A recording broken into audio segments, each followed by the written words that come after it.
I want to tell you about the moment my mother-in-law raised her champagne glass and smiled. It was Mother's Day. It was our 5th wedding anniversary party.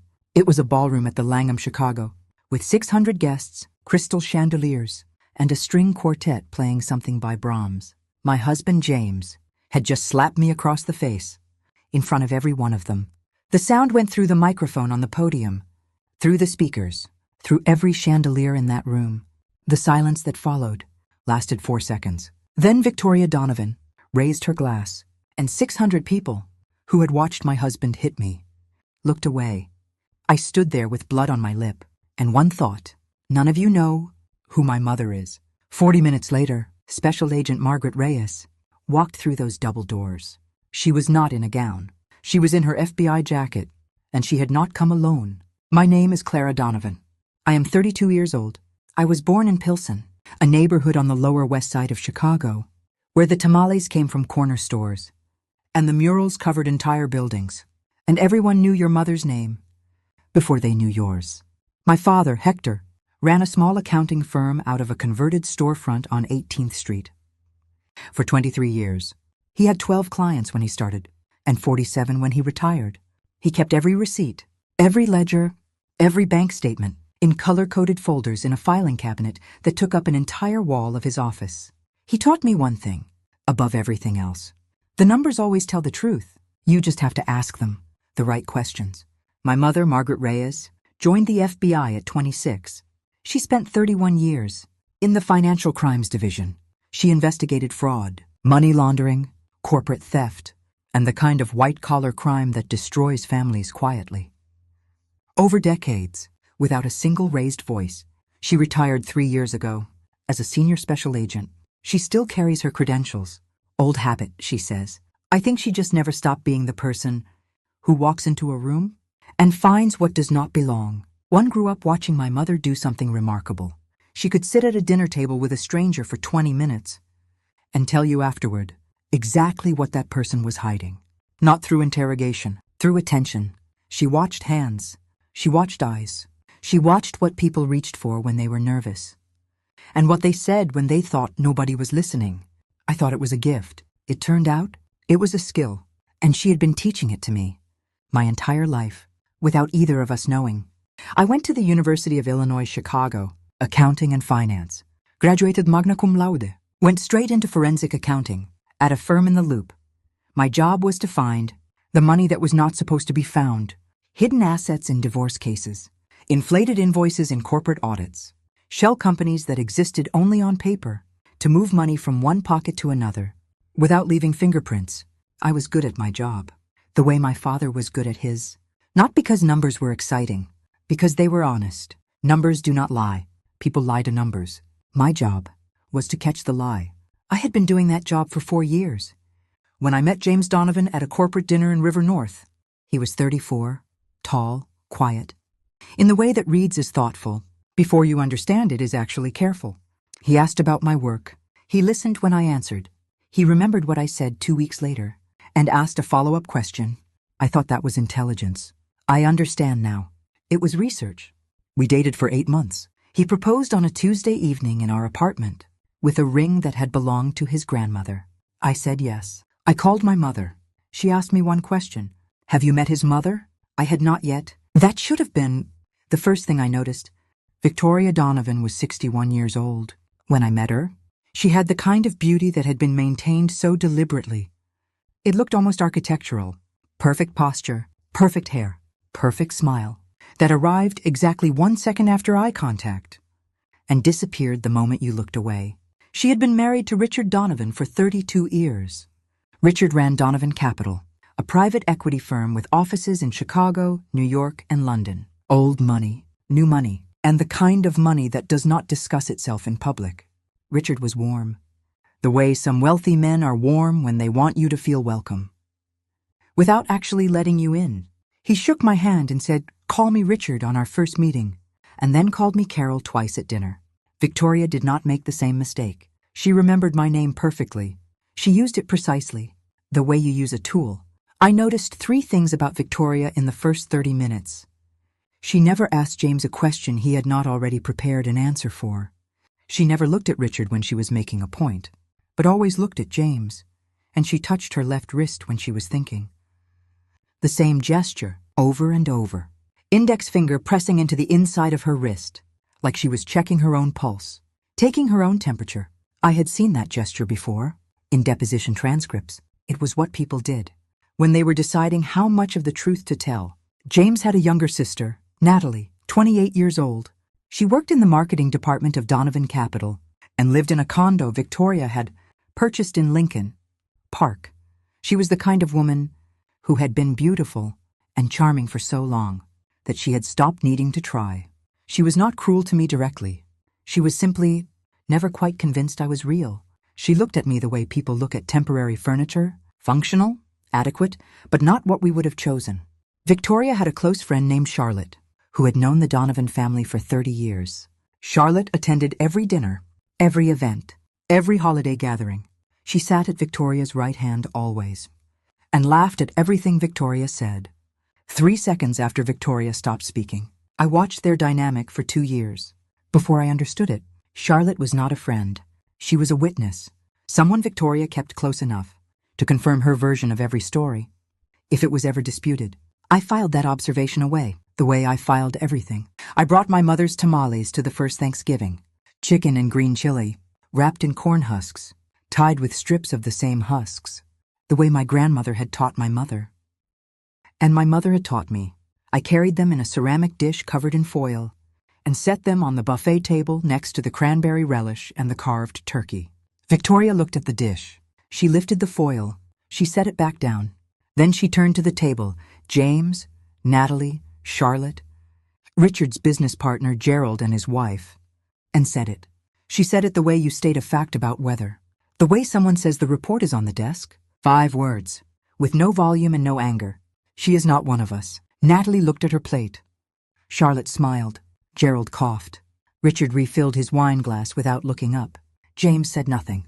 He cut his turkey and did not look at me. I picked up my dish. I carried it to the kitchen. I set it on the counter, covered it, walked through the back hallway to the bathroom, and stood in front of the mirror for 90 seconds. My mother's voice in my head. Numbers do not lie. I had just collected data. One went back to the table and ate dinner. That night, in our apartment, after James fell asleep, I opened my laptop and created a folder on my desktop. I named it Evidence. I did not know exactly what I was building yet. I just knew that a woman who says she is not one of us at Thanksgiving will say worse when she believes she is not being counted. I was always counting. Victoria's method was not dramatic. That was the sophistication of it. She did not yell. She did not make accusations.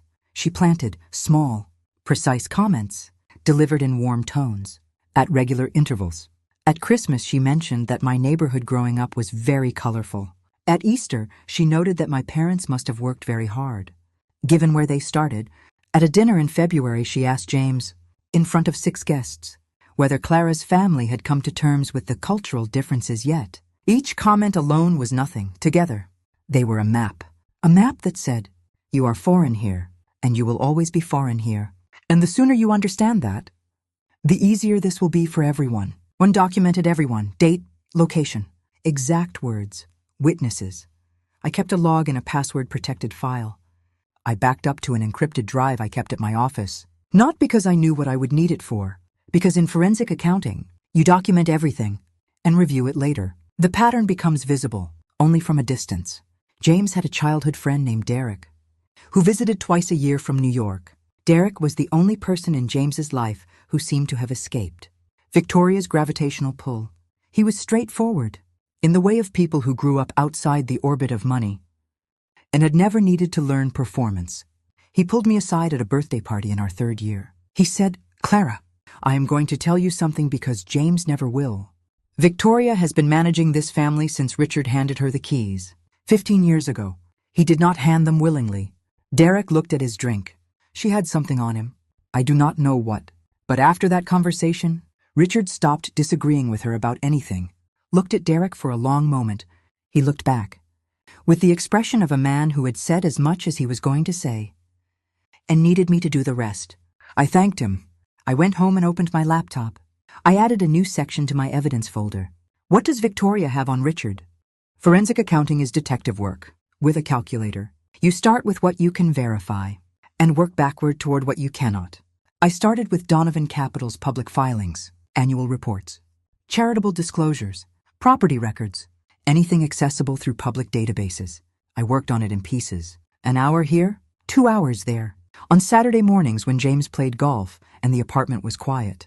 What I found took 4 months to assemble into something I could understand. Donovan Capital had a subsidiary called Lakewood Advisory Group. Lakewood appeared in the filings as a consulting firm that provided strategic services to Donovan Capital's portfolio companies.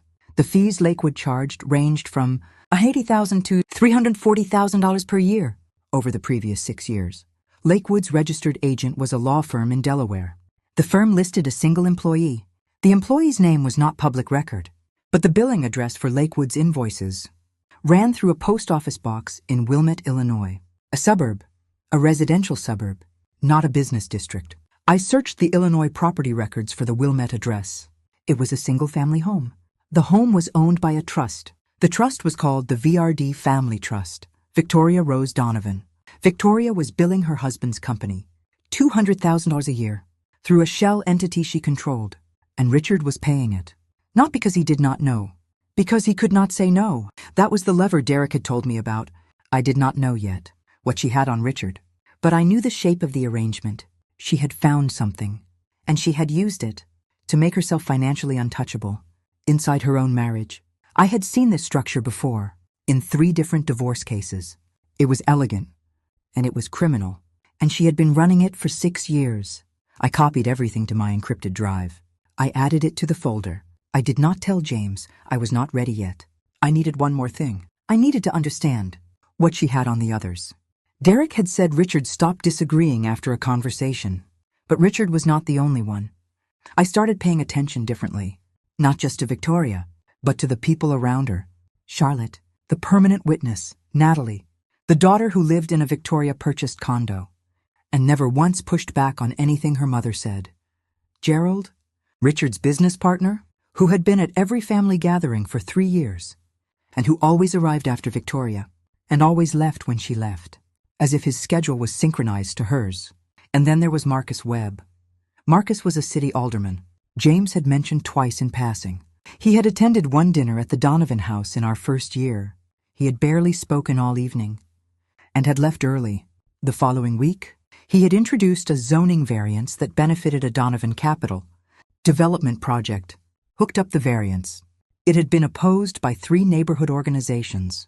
It passed 6-5. I looked up Marcus Webb's campaign finance records. His largest single donor in the previous election cycle was a PAC called Chicago Future Alliance. Chicago Future Alliance was registered to a law firm, the same Delaware law firm, that was Lakewood Advisory Group's registered agent. Victoria was funding Marcus Webb's political career, and Marcus Webb was delivering zoning decisions that made Donovan Capital significantly more profitable. That was not influence. That was leverage. I spent 3 weeks organizing everything into a document that looked like the compliance briefs I prepared for clients. Clean, sourced, annotated, every claim supported by a document. Every document time-stamped. I saved the final report in 3 places. The encrypted drive at my office, my mother's email, and a USB drive I sealed in an envelope and mailed to a name I will not say publicly. Someone who would know what to do with it if anything happened to me. Then I drove to Pilsen on a Saturday morning and sat at my father's kitchen table and told my parents everything. My father listened the way he always listened, quietly, with his hands flat on the table, waiting until I finished before he spoke. He said one thing: "You have done everything right." Then he looked at my mother. Margaret said nothing for a long time. She looked at the wall. Then she looked at me. "When do you want to move?" I did not understand. She said it again, patiently. "When do you want this to move? Clara, you have built the case. Now you decide the timing." One thought about it. "Not long," I said. "I want to be in a room where she cannot control the exit." My mother nodded once. She stood up and poured herself more coffee. She said, "I will make some calls." The 5th wedding anniversary party was Victoria's idea. She presented it as a gift, a celebration of James and Clara, a family of 5 years together. She chose the Langham Chicago. She designed the invitations. She selected the menu. She assigned the seating. I was placed at table 44. James was at table 1 with Victoria, Natalie, Charlotte, Gerald, and Marcus Webb. I was at a table near the back, with people I had met twice, some I had never met, positioned behind a floral arrangement that made it impossible to see the stage from my chair, without leaning sideways. James told me it was a family table. He said it the way he said everything about his mother, with a slight forward lean, a lowered voice, and an expression that was asking me not to look at what he was showing me. I did not argue.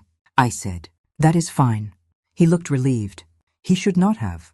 Paige, James's cousin who handled event logistics for Victoria, called me the following day with my assignment. She wanted me at the entrance greeting guests for the first 90 minutes. "You are so good with people, Clara," she said. Her voice had that particular warmth. "That means the speaker is giving you something they think is a gift. And you know is a cage."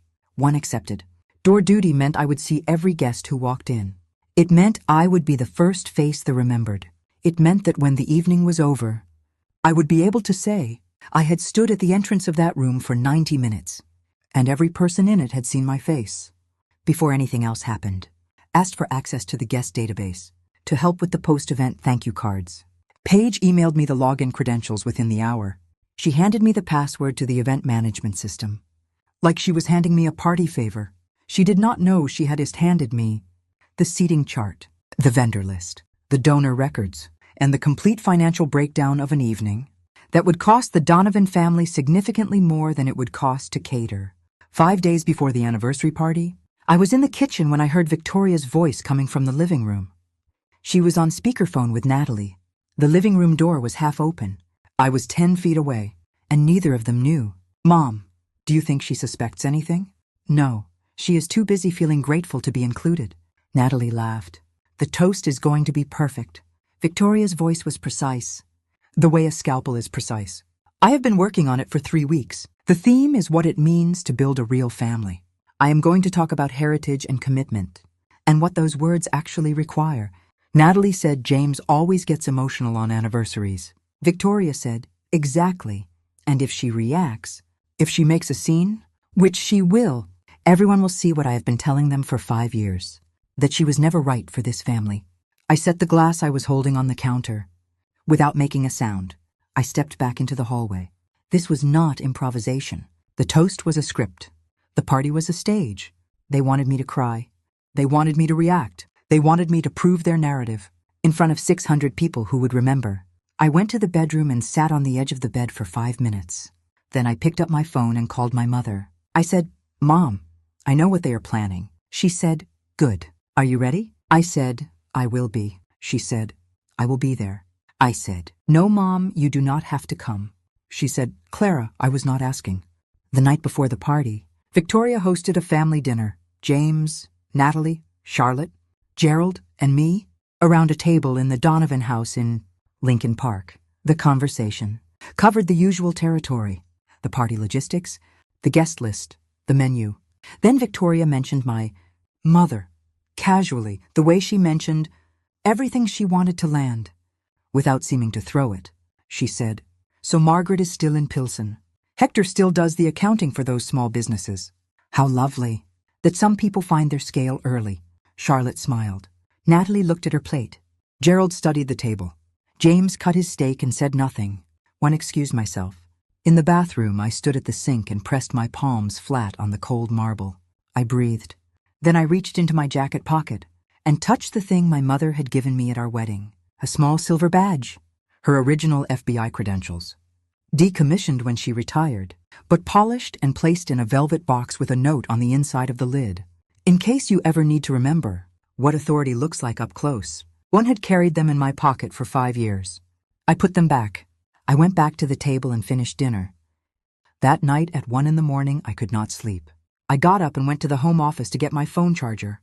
The desk drawer was slightly open. Inside, beneath a stack of documents, I saw a sealed envelope, handwritten, for James, from your father, Richard Donovan's handwriting. One should not have opened it, but I was sitting in a house where my name was not on the deed.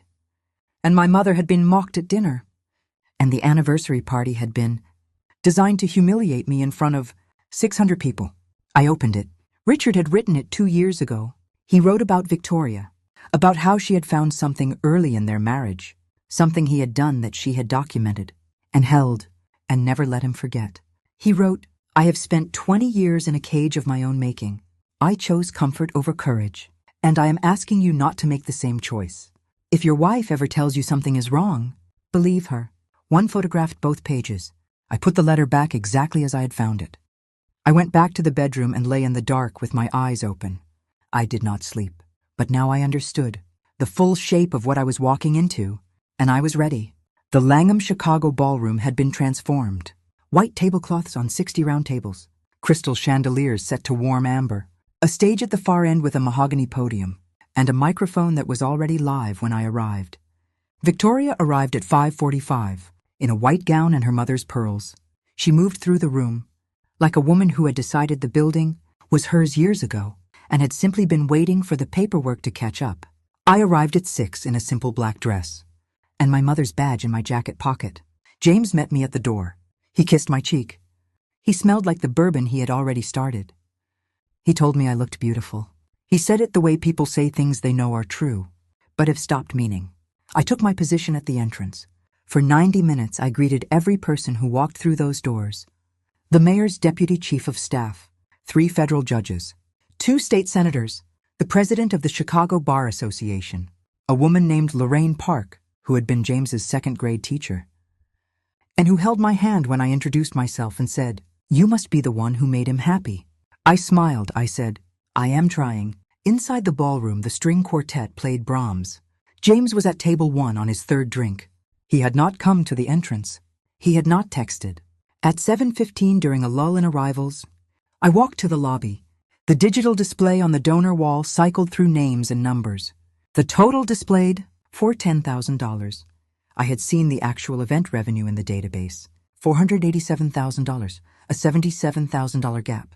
I photographed the board, time-stamped, geotagged. I sent it to my mother with no message. She would know what it meant. She had always known what it meant. Dinner was served at 7:30. I sat at table 44 with strangers who turned out to be kind. A retired federal prosecutor named Howard and his wife Diane, a woman named Sarah, Chen who ran a nonprofit in Wicker Park, and who asked about my work with genuine curiosity, a man named Paul who had known Richard Donovan for 30 years, and who looked at the seating chart when I mentioned my table number, and said nothing, but whose jaw tightened in a way I recognized as someone doing the math. At 8:20, Victoria took the stage. She held the microphone the way people hold power, like it was always supposed to be in her hands. "Good evening," she smiled. The room quieted, the way rooms quiet for people who have practiced being listened to for decades. Tonight is about family, about what it means to build something that lasts, about the women who hold families together through sacrifice and devotion, and the willingness to put something larger than themselves first. Applause, warm. But not all families understand that, Victoria continued. Some people enter this world from circumstances that have not prepared them for what real commitment requires. The room shifted, not dramatically, subtly, the way air changes before rain. My son chose to build his life with someone I did not choose for him. I have accepted that. She paused. But acceptance is not the same as recognition. Real family is built over generations, through shared values, shared history, shared sacrifice, not through circumstances of convenience. The deputy chief of staff at table 6 looked at his wife. Howard, the retired federal prosecutor, set his fork down and placed his hands in his lap. Paul, who had known Richard for 30 years, stared at the tablecloth. James at table 1 was nodding. Not embarrassed, not uncomfortable, nodding. Victoria was not finished. She looked at me again. She said it, not loudly, not angrily, just clearly. My son married a woman whose mother translated documents for a living. I want him to understand what he came from and what he chose instead. She raised her glass.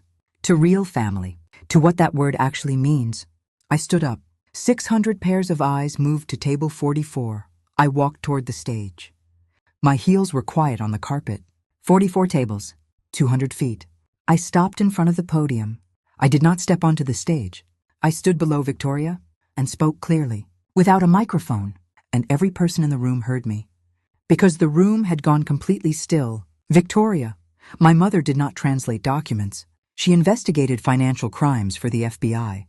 For 31 years, she retired as a senior special agent.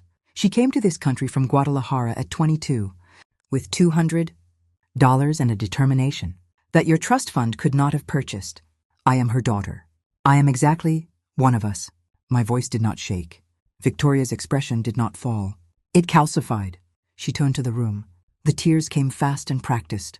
Do vous see this? Do vous see what she does? She attacks me at her own anniversary party. James stood up from table 1. His 4th drink had done the work his character had avoided. He moved between the tables toward me. He was not walking to help me. His face told everyone in that room exactly where he was going before he arrived. James. I looked at him. My husband, the man who had told me I looked beautiful at the door an hour ago. He did not stop. His right hand came across the left side of my face. Open palm, full contact. The microphone on the podium was live. The sound went through the speakers, all of them, ceiling mounted. Tuned for a room of 600, the slap, skin on skin. Sharp and flat and absolutely clear. 3 seconds of silence. Then Victoria Donovan raised her champagne glass, and the room laughed. Not everyone's, not even most people. But enough. Skateridin. Nervous and horrible. Howard, the retired federal prosecutor, stood up from table. 44. He said, stop. Nobody else moved. My lip was bleeding. My left cheek was already burning from the inside out. I reached into my jacket pocket. I pulled out my mother's credentials. The silver badge. Decommissioned but polished. I held it in my palm for a moment, then I put it back. I did not need it yet. I looked at Victoria. I looked at James. I looked at 600 faces who had just watched a woman get hit and mostly looked away. I turned. I walked toward the exit, back straight, heels on marble now. The carpet had ended, and every step echoed in that silence, like something being counted. From behind me, Victoria's voice through the microphone she was still holding. Let her go. She will come back. They always do. One pushed through the double doors. The May night was cold and clean and smelled like the river 2 blocks away. I walked to the far end of the entrance drive and sat on a stone bench near the valet stand. I took out my phone. The screen read 9:22 p.m. Saturday, May 11th. I opened my contacts. I scrolled to the letter M. I pressed call. 2 rings. Clara. Mom. Her voice was already alert. She had been waiting. Please come. Where are you? The Langham. Ballroom entrance. Drive. Are you hurt? He hit me. A silence. 3 seconds. I could hear her breathing. Then her voice went flat.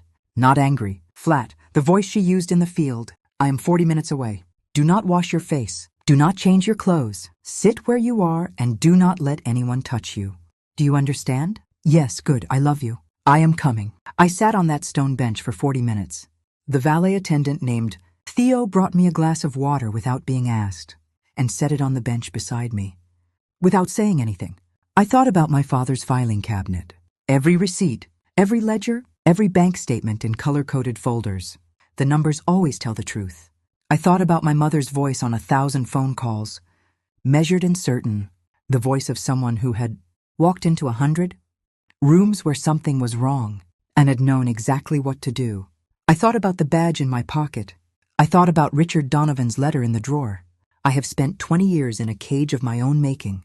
I thought about the $77,000 gap between what the donors gave and what the board showed. I thought about Lakewood Advisory Group and the post office box in Wilmette and the VRD Family Trust and the alderman and the zoning variance and the 6 years of quiet, precise criminal architecture that Victoria Donovan had built around her family and called stewardship. The bleeding had slowed. The bruise was forming. My left eye was beginning to close. I did not cry. My mother had given me her explanation of tears when I was 9 years old. Tears are data, she had said. They tell you something is wrong. Then you stop crying. And you fix it. I was done crying. I was in the fixing part now. At 10:02, a black SUV pulled into the Langham's entrance drive. It parked at the far end near the stone bench where I was sitting. The door opened, and Margaret Reyes stepped out. She was wearing dark slacks, a gray sweater, and her FBI field jacket. The jacket was 10 years old and still fit the same way. Her hair was pulled back. She had her reading glasses on top of her head. She had come straight from home. She walked to me without hurrying. She crouched down in front of the bench and took my face in both hands. Her thumbs rested below my cheekbones. Her fingers were cool, She looked at the bruise. She looked at my lip. She was quiet for 8 seconds. Then she said, "Okay, here is what we do." She took out her phone. She photographed my injuries from 3 angles, time-stamped. Then she said, "Stand up." She helped me to my feet. She straightened my jacket. She looked at me for a moment. Then she said, "Let us go inside." I said, "Mom." She said, "I know. You are not going in alone." 2 agents from her former field office were already inside. She had called them from the car. She had asked them as a personal favor. They were in civilian clothes, and they had badges, and they were standing near the coat check when we walked through the double doors. The string quartet had stopped playing. The dancing had slowed. Margaret walked into the room, and the temperature changed. Not immediately, table by table. As people noticed the jacket, the FBI letters were 3 inches tall on the back. In a room full of evening wear, it was the loudest thing that had walked through those doors all night. Victoria saw her from the stage. Victoria's face did a thing I had never seen it do. It calculated and failed. At the same time, she crossed the floor in 6 strides. "Margaret," she said it with the warmth of a woman who has decided to treat a threat as a guest. "What a surprise." Margaret looked at her. She did not smile. She did not offer her hand. She said, "Good evening, Mrs. Donovan. I am here because your son struck my daughter. In this room, approximately 40 minutes ago, in front of approximately 600 witnesses." Victoria's chin lifted. "That is a family matter." Margaret's voice did not change. "Domestic battery is not a family matter, Mrs. Donovan. It is a federal matter when it occurs on premises with interstate business, connections, and in the presence of federal office holders." She paused. "And I would know. I spent 31 years investigating exactly these situations." The silence around them was total. Howard was on his feet at table 44. The 2 agents near the coat check had moved to positions on either side of the room. Paul, who had known Richard for 30 years, was watching from the bar with an expression that looked like a man finally receiving news he had been expecting for years. James stood up from table 1. He knocked his champagne glass sideways. The wine spread across the white tablecloth in a slow, dark stain. He said, "Clara." Margaret said his name quietly. He was not who she had come for. Victoria switched tactics. The tears arrived in under 3 seconds. She pressed her hand to her chest and turned to the room. "Do you see this? Do you see what they are doing? My son's own wife brings federal agents to their anniversary party on Mother's Day. It is a vendetta. It is an attack on this family." Richard stepped forward from the edge of the room where he had been, standing alone near the curtain. He had a glass of water. He had not been drinking all evening. He said, "Victoria." His voice was quiet, the quietest voice in the room. She looked at him. He said, "Stop." 1 word. She opened her mouth. He said it again. "Stop." Something passed between them. 20 years of a cage built on a secret. Victoria closed her mouth. James looked at his mother. Then he looked at me. He looked at the 2 agents flanking the room. His face went through 4 expressions in 3 seconds and landed on the one that comes when a man runs out of room to maneuver. He said, "I did not mean for it to happen like this." Margaret looked at him for the first time. She said, "No one ever does." One of the agents walked to James. "Sir, I'm going to need you to come with me." James looked at his mother. She was looking at the floor. He looked at his father. Richard was looking at the window. He looked at Natalie, who was standing near the stage with her clipboard still in her hands, and her face completely empty of the performance it had held all evening. James turned. He put his hands behind his back. I spoke once, after the handcuffs, when the room was still, and Victoria was watching her son being walked toward the exit, and her face had finally lost every layer of control it had maintained for 61 years. I spoke clearly, without raising my voice, and the microphone on the podium was still live, and every speaker in that room was still tuned for 600. Victoria. She looked at me. Her eaves were wet, real tears this time. I have been a forensic accountant for 7 years. I said it the way my father taught me to say everything that mattered, without decoration, without performance. I have been reviewing the financial records of your family's investment activities for the past 14 months. Lakewood Advisory Group, the VRD Family Trust, the $200,000 in annual consulting, fees billed to Donovan Capital for services that were never rendered. The shell company registered to a post office box in Wilmette, that exists only to move money from your husband's firm into your personal accounts. One paused. I let the math do the work. I also have documentation of payments made through Chicago Future Alliance to Alderman Marcus Webb in exchange for zoning decisions that benefited Donovan Capital Development projects. Victoria's hand went to her pearls, the gesture she had used 1,000 times. The check your own pulse movement, she said. You have no right. Those are private records. I was a volunteer. Victoria, you gave me access to the donor database. Natalie gave me the event management credentials. You handed me the password to 6 years of your financial architecture because you thought I was too grateful to look. The room understood. Not all of it. Not the details, but enough. The shape of it. The shape of a woman who had spent 20 years controlling her family through secrets, and a woman who had spent 14 months counting. Margaret walked to the podium. She picked up the microphone that Victoria had been reaching for. She held it. She said, Mrs. Donovan, I think you should call your attorney. Victoria looked at the microphone in my mother's hand. She looked at the agents. She looked at Richard, who was still standing near the window with his glass of water. She looked at me. She said, This is not over. Margaret set the microphone back on the podium. She said, Yes, it is. She took my arm. We walked out together, past the donation board still cycling its false number, past the coat check where Gerald's coat was still hanging, through the double doors, and into the May night. The door closed behind us.